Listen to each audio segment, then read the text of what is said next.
सुप्रभात छात्र मित्रों, 9वीं की हिंदी कक्षा में आप सभी का स्वागत है। हम पृष्ठ क्रमांक 11 तक आए थे। परिचित क्रमांक 2 आज हमारा चल रहा है, तो चले आप आगे देखते हैं। मैंने कहा, लेकिन शायद दूर बाग में चिड़िया ने चहचहाना शुरू कर दिया है। हम देख रहे थे कि वो सपना देखा, फिर नीचे गिर गए और फिर चोट आ गई। फिर उसके आगे वो कहते हैं कि मैंने कहा कि शायद दूर बाग में चिड़ियों ने चहचहाना शुरू कर दिया कि सुबह जब होती है तो चिड़िया जो है वो चहचहाने लगती है।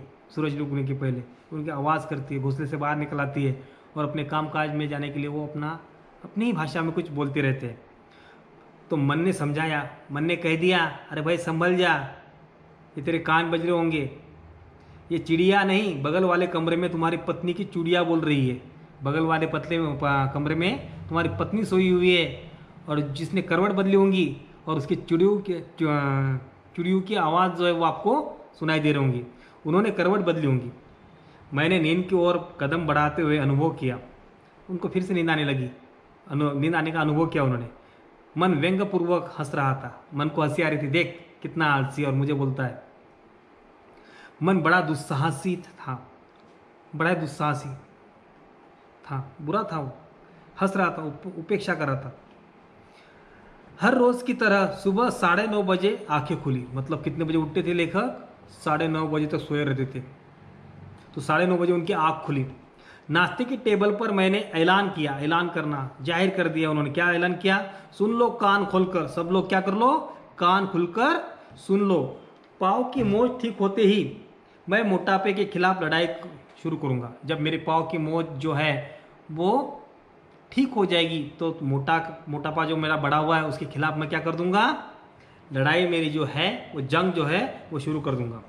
खाना बंद कर दूंगा, दौड़ना शुरू कर दूंगा और कसरत चालू। किसी पर मेरी धमकी का असर ही ना हुआ। लोगों को आदत पड़ चुकी थी, गाँव वालों घर वालों को। उनको पता था कि ऐसे ही कहते रहते हैं, करते कुछ नहीं। जो बरसते हैं वो गरजते नहीं और जो गरजते वो बरसते नहीं। ऐसी बात है। लोगों को, परिवार वालों को सब पता था, इसलिए उन पर किसी तरह का असर हुआ नहीं। पत्नी ने तीसरी बार हलवे से पूरा प्लेट भरते हुए कहा। तीसरी बार हलवा खा रहे थे। हलवा मतलब पता है आपको? हलवा खा रहे थे और कहा, क्या कहा पत्नी ने? घर में परहेज करते हो तो होटल में डटा लेते हो। अरे भाई, घर में जब परहेज करते हो, संकोच करते हो, स्वयं करते हो, तो बाहर जाते हो और होटल में खा लेते हो। इतने तो तुम हो, तुम्हें कंट्रोल होती ही नहीं भूख।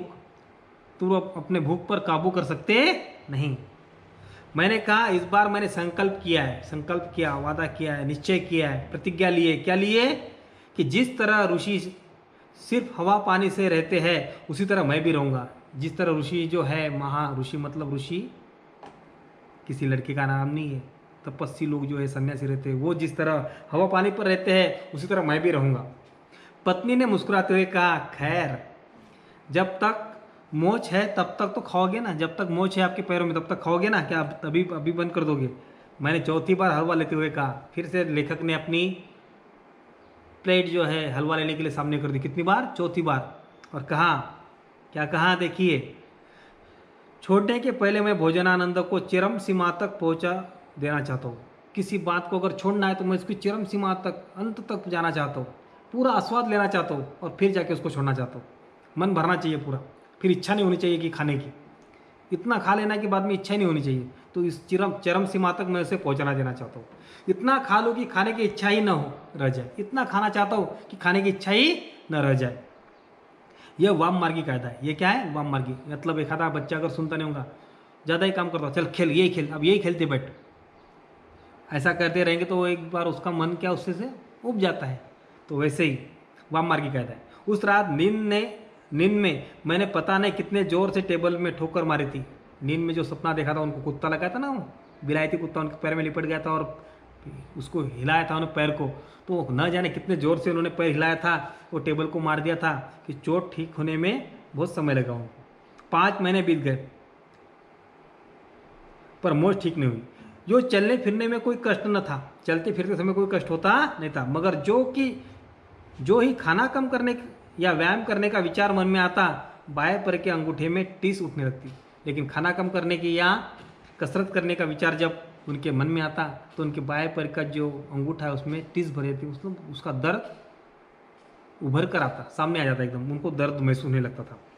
एक दिन रिक्शे पर बाजार जा रहा था, एक दिन वो कहते कि मैं रिक्शे पर बाजार जा रहा था, देखा फुटपाथ पर एक बूढ़ा वजन की मशीन सामने रखे घंटी बजाकर लोगों का ध्यान आकृष्ट कर रहा है। एक बूढ़ा सड़क किनारे बैठा था लोगों का वजन गिनने के लिए, नापने के लिए, और घंटी बजा बजा कर लोगों को अपनी तरफ आकृष्ट कर रहा था, उनका आकर्षित कर रहा था, उनका ध्यान अपनी तरफ खींच रहा था। रिक्शा रोककर जो ही मैंने मशीन पर एक पाँव रखा, इनको लगा चलो अपना वेट भी देख लेंगे, अपना वजन भी देख लेंगे। तो रिक्शा उन्होंने रोकी, भाई साहब रुक जा, मुझे थोड़ा वजन करने दें। और वो गए। जैसे उन्होंने अपना एक पैर उस मशीन पर रखा, तोल का कांटा पूरा चक्कर लगाकर अंतिम सीमा पर थरथराने लगा। तोल का कांटा जो था वो मशीन का, वो लास्ट में अंत में थरथराने लगा, कांपने लगा। उसके आगे जाने का उनको रास्ता नहीं था, लेकिन उसके आगे भी वो उनका वजन जा रहा था, तो वो कांपने लगा, वहां पर थर्राने लगा,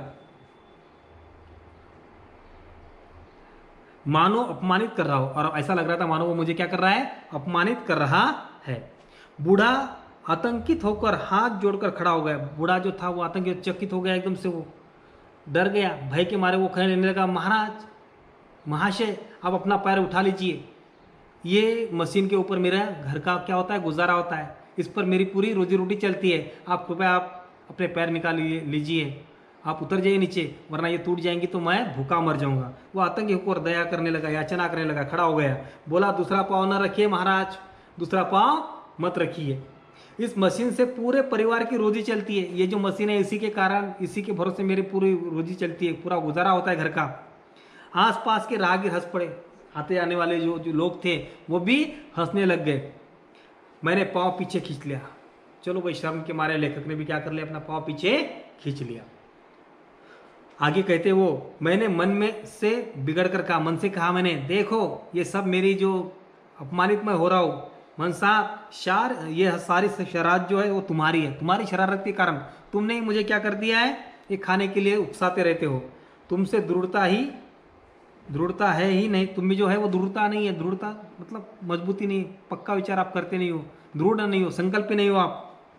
तुम साथ देते तो मोटापा दूर करने का मेरा संकल्प अधूरा न रहता। अगर तुम साथ दे देते तो मोटापा दूर करने का जो मेरा सपना है, जो मेरा प्रयास है, जो मेरा संकल्प है, वो अधूरा रहता नहीं। मन ने कहा, भाई जी मन तो शरीर के अनुसार होता है, मन तो शरीर के अनुसार होता अंदर है, मन को क्या है, कोई अवयव दिया है मन को, नहीं, वो तो शरीर जैसा करेगा उसको वो तरह प्राप्त होता है। मुझ में तुम दृढ़ता की आशा क्यों करते हो, आप मुझ में क्यों आशा करते हो दृढ़ता की, वो तो आप में होनी चाहिए। ऐसा यहाँ पर कहा, और यहाँ पर अपना पाठ जो है वो भी समाप्त हो चुका है।